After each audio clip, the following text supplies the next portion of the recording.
I'm Shlisa Shell, the Fatwood Queen, and today we're at the Shrine of the Pines, and I'm with Dish Outdoors. Hey everybody! Woohoo! I've been wanting to come here for a long time. Please stay on trails and walks. Hello. How are you doing? Wonderful. Good. Were you guys here to get a tour? Yep. Alright, we have adults for 14, seniors and veterans for 12. Awesome.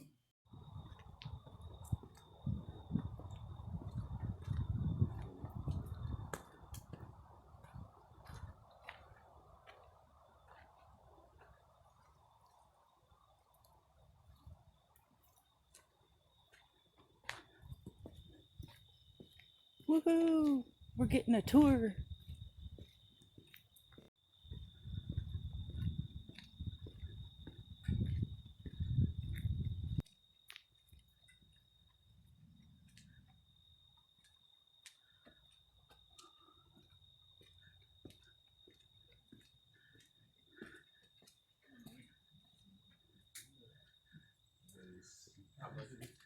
Awesome.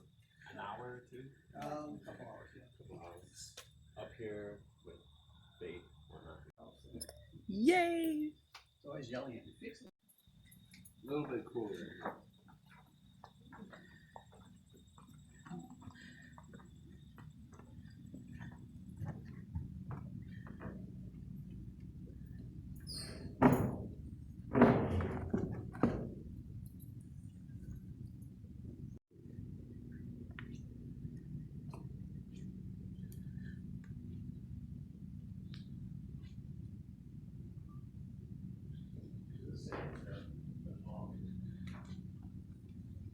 Oh, I see. This is Raymond W. Overholzer. He's the man who made everything inside the museum, including the building, the gift shop, the bathroom, really everything around here. This is his wife, Hortense Overholzer. Now, she was his third grade teacher and was 24 years older than him. Now, this is where they used to live. It was about a mile that way in Marlboro. It's known as a ghost town now, but everybody inside the area worked at the cement factory that's still standing over there, besides for the Overholzers. Now she was a school teacher and he was like a hunting guide. This is the old admission fee. As you can tell nowadays, it's quite more expensive, but if you guys would like to come on the floor, you guys can.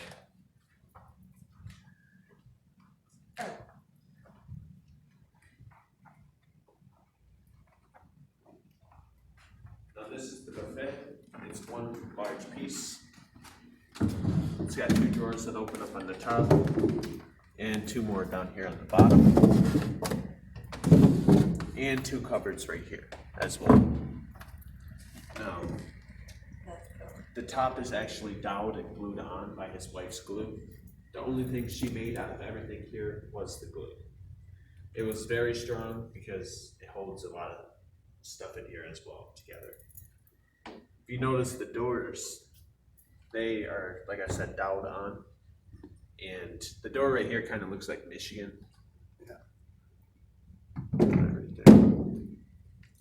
You notice inside the pictures right here, the museum itself at the time actually had a thatch roof, which is grass. And obviously nowadays we live in Michigan, so, well, not you guys, but it needs to be more modernized. The picture right there is from their old house. Now, at the time, it used to say Hunter's Rest, but the night they were moving from there to here, the word Hunter's burned inside of a fire, and they luckily stayed for a rest, which is right up there.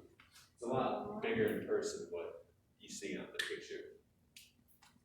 The black tint onto the wood is from the fire it was in. Now this little stand right here, the bottom right here is actually hollowed out. When you open up the drawer, you can actually see right through on this side, and you can easily throw stuff inside of there. Now, Mr. Overholzer loved hiding stuff, and secrecy was kind of one of his things.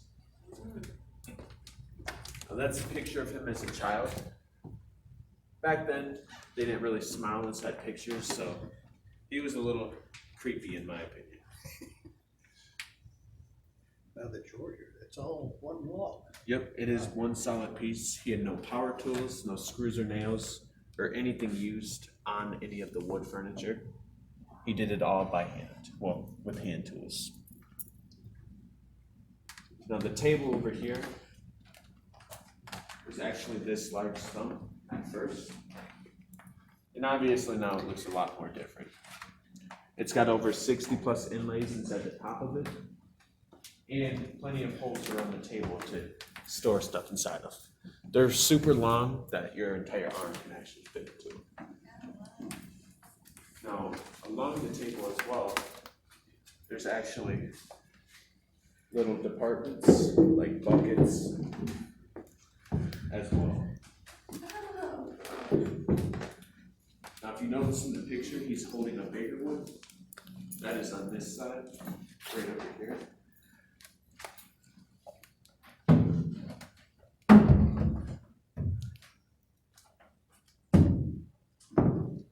Now, back in the late 30s,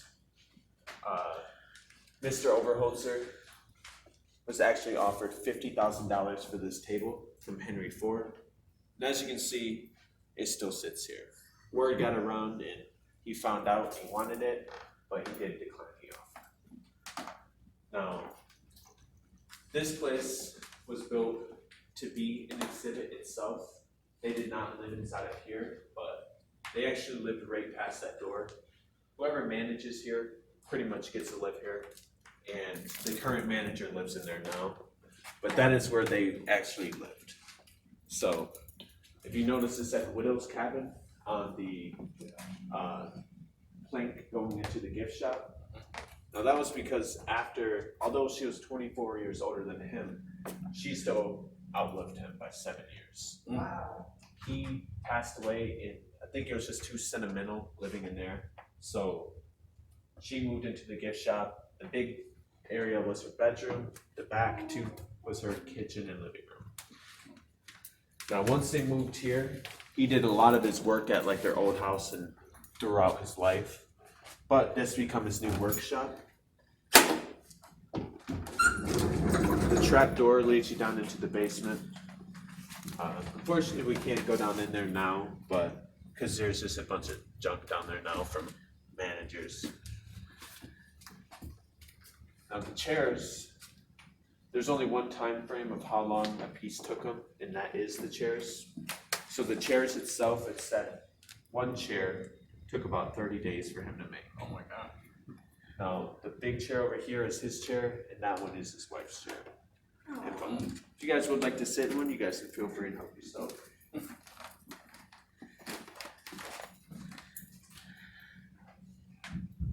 Now, if you notice the taxidermy in here as well, on top of his woodwork, he also did taxidermy. A lot of the animals he hunted all over to get these, like the Arctic owl, and he did them all himself. Now, he was self-taught in both of them, taxidermy and woodwork. Aww. Now, the staircase, at one point, they were allowing people to go up there, but over the years, with how many tours are going on, the floor got weakened, unfortunately, now. Now, this chair right here is her rocking chair. Around the time it was first made, it was said to be so perfectly balanced, with one good push, it could rock over 52 times. 1, 2, 3, down 2. Well, Probably better on the wood. it would be a lot better on the hard floor. I got about 20 out of it, 27. But it is also a lot older than what it used to be, and wood over time expands. This is also the footstool. It does look like a child seat, like for a little kid, but they didn't have any children. As you can tell, he had a lot of spare time on his hands to do this as like a hobby.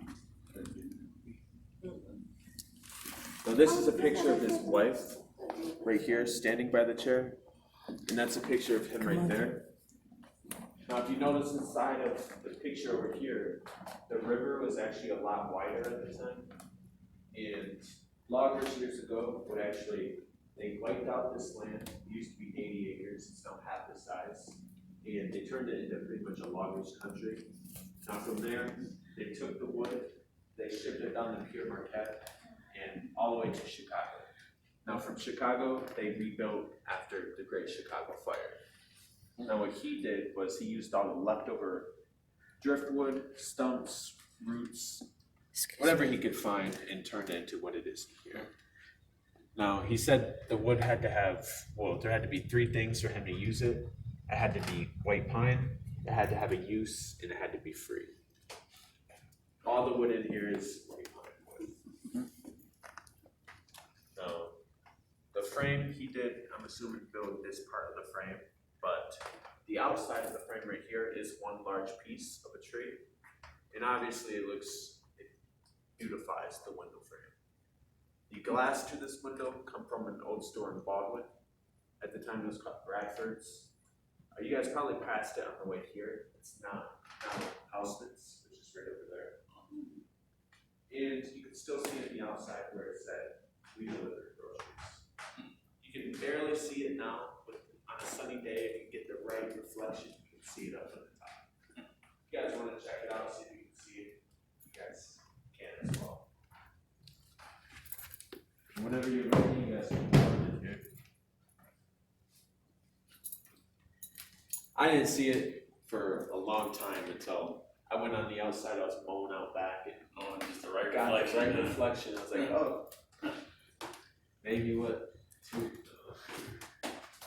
Both is great. I know, I like that. Like I said before, he had for the wood, he used no power tools or nothing like that. No screws or nails, just basic hand tools like this. This is his mallet right here. See that? Made of the wood itself. And the checkers board right here, he burned the top of the board into the wood to create that. And each spot right here to store the pieces. Now the pieces he did also make, to get the color of the black one, he soaked it inside of blackberry juice. And the brown, I'm pretty sure, is just the normal wood. I know, it's the answer for you, man. Now, I like to play checkers, so if anybody wants to bet some money, I'm done. Now, some of the animals, like I said, he hunted all over because they were originally from Ohio, and you're going to notice are quite either not from around here or quite big for their size, like this rattlesnake.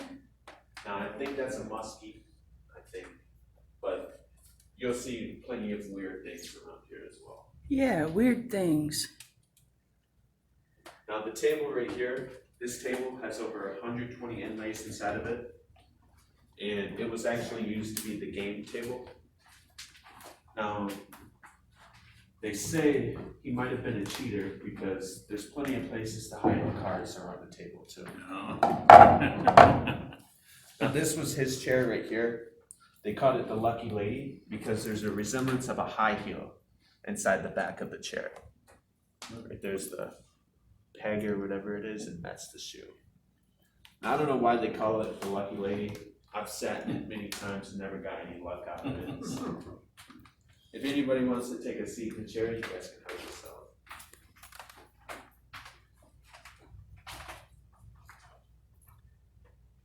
Now this piece right here, he was a smoker, and he would actually use this to store his tobacco inside of it.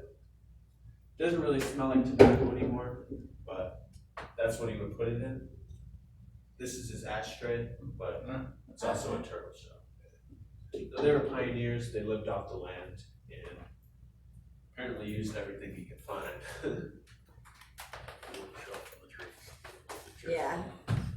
Man, those chairs had to weigh a lot though. Not too bad. Now the two stumps right here, they are all hollowed out on the inside. They open up just like so in a dowel. I don't know exactly what they used them for, probably keeping storage in them. This one is broken now or else I would open it. But the cool thing about this window frame, I'm sure he built the inside, but this is also one large piece as well. But the glass to this window actually was shipped here from Belgium. And this glass is said to be one of the clearest glasses in the world. Now it's crystal ruby glass. It's said to be so clear, if you hold your hand up to it, it looks like you can push right out. I was cleaning earlier. I didn't get to cleaning the window quite yet, so when it's cleaner, it'll look a lot better. Yeah, I like it. Now this piece right here, in my opinion, it looks like an otter. The door opens up just like so. It's all hollowed out on the inside and down here too. And like everything else, it moves on a dowel. Now, this was the last piece he worked on because he ended up passing away from a heart attack after he made it. And as I said before, his wife still outlived him, being 24 years old. How old was he again when he passed away? So I think it was a normal age for like the early 1900s, 1890 he was born. So he died at 63, which is relatively early life nowadays, but. And she was 24 years older? She was 24 years older. Lived for how much longer? Now, this table over here is the bootleg table. Now, it was made during the Prohibition, and he would actually use it to store his alcohol inside of it. Here's his shot glass. Oh, In here is his bottle. There is one more bottle inside the bottom, which you get to it, it's right here. You have to remove the piece of wood first, and then you can grab it out. wow. That is cool. His wife didn't approve of his drinking? Well, it was made during the Prohibition. Oh, and, Prohibition, okay. Yeah, that is the bootleg table. okay. That's awesome. Now, this is the Shrine of the Pines story. It's pretty much a documentation of everything in the museum and further detail of what I can give you in the tour. Now, the managers years ago went in past where they used to live right over there, and they found his wife's old notes and documents of her husband's work inside of their old house. Now, what the managers did is they went through, they transcribed it and turned it into the story it is now. It's a pretty interesting read if you guys are into wood and stuff like that. We do sell them.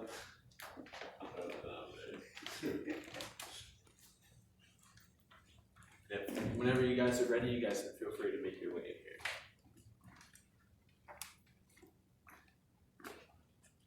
Now, this is the bed right here. The beds all have pretty much the same design. They're all one large log like this. The blanket on the bed is a hide, I believe a deer hide. And the spring to the bed is actually sinew, which is this right here. Now, Mr. Overholzer was friends with the natives, and they actually taught him how to knot it along the wood and kind of braid it to make it like the springs on the bed. Now, the bed was made over 80 plus years ago. I don't exactly know what time. But as you can see, Wow. it is still very strong. Now, even the beds have design into them. Like this one has a resemblance of a hand. You see that? But I like this bed better because there's a resemblance of like a squirrel inside of it. He could be even holding a gun, which is cool. They probably found, I mean, that's a root, right? Yeah. So he Just found looked at it it. and says, you know, that's kind of like a squirrel, I'll bring out the squirrel. So he was a visionary. If he saw something, he could do it. Which I wish I was like that. I can't. Well, I can't even. Now the two chairs right here, they're called the fireside chairs. They're made so on a cold night, you could sit in front of the fireplace, and the heat would circulate around your body to help you stay warm. Now the bottom of them were carved out, so if you had a dog or kitty cat, they could join you too. If you guys would like to sit in one, you guys can help yourself. When you sit in it, it does feel like surround sound on you from just the bend of the wood. Now, this chair right here, Yeah, there's that one. I want to see how you're taller than it. it does help your back sit straight. And when he made it, he made sure to leave a root in the bottom to work as a pivot. Since she was a smaller lady, she couldn't move it around too easily. So that allowed her to easily take it back and spin it with ease. Oh, nice. That's cool.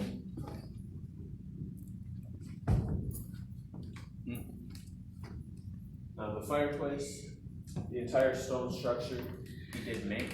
I'm sure he had some help making the fireplace, but it weighs over about 60 to 70 tons. This rock right here alone, these two weigh about 300 to 400 pounds. Now this is the mantle right here, and this is the signature root of the Shrine of the Pines. Now this root was found in Diamond Lake, if you guys know where that is. And it's said, using your imagination, you can find every letter in the alphabet inside of this root.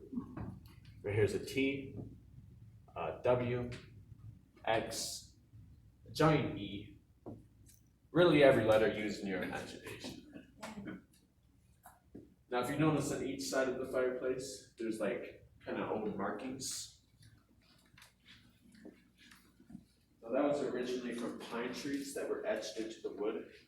They are fading now, but after you see the picture, it makes it more noticeable.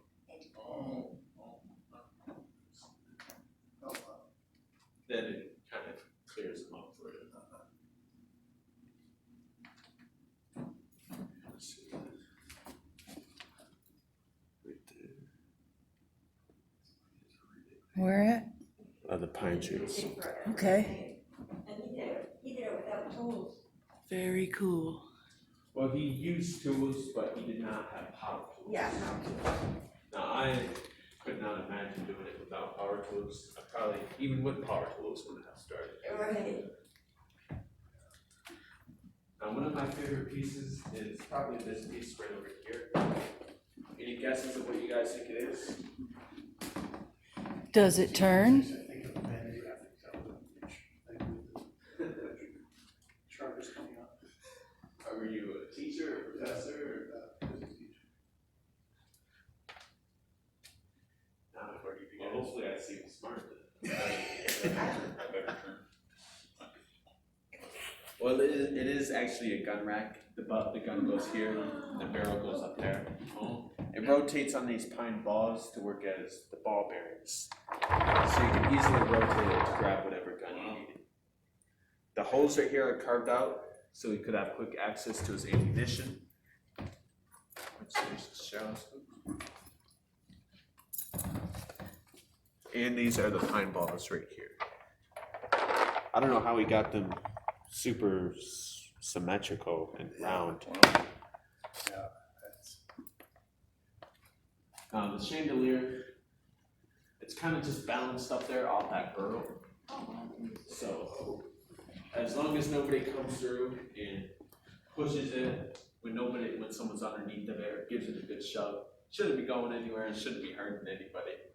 So let's hope for another long time with that. Oh, I think we see.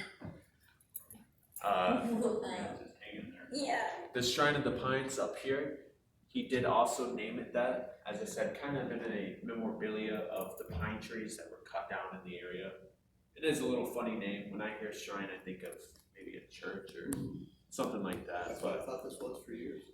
It's the perfect name for it. And it took him years to find all the roots to match the letters of just to name it that. I believe the S took almost 7 years just to find the S on the end over there. Now the last thing I'll talk about here is the door. Now the door itself weighs over 300 pounds. The lock right here, it doesn't work anymore, but they used to.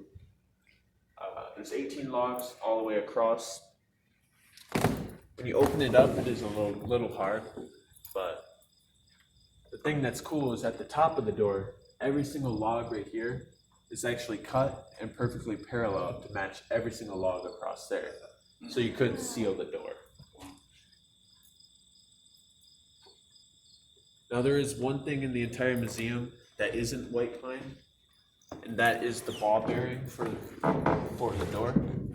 Now up top, I believe it's doweled on, but underneath it's a ball bearing like that, and that is made out of oak.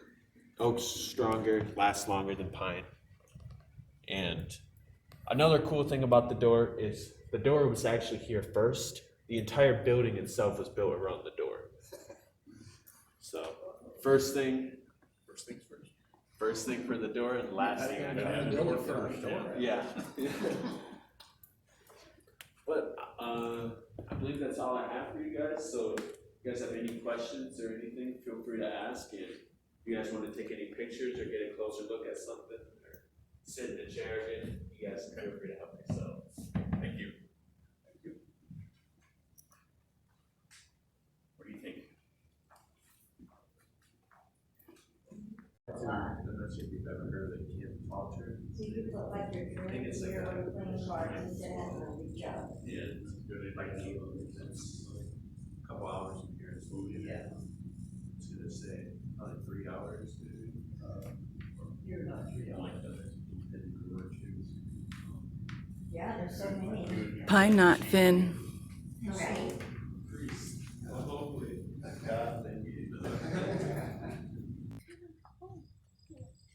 Oh no, they got the tour. That was awesome. Thank you guys. Yeah. Whoop whoop. Yes. They were.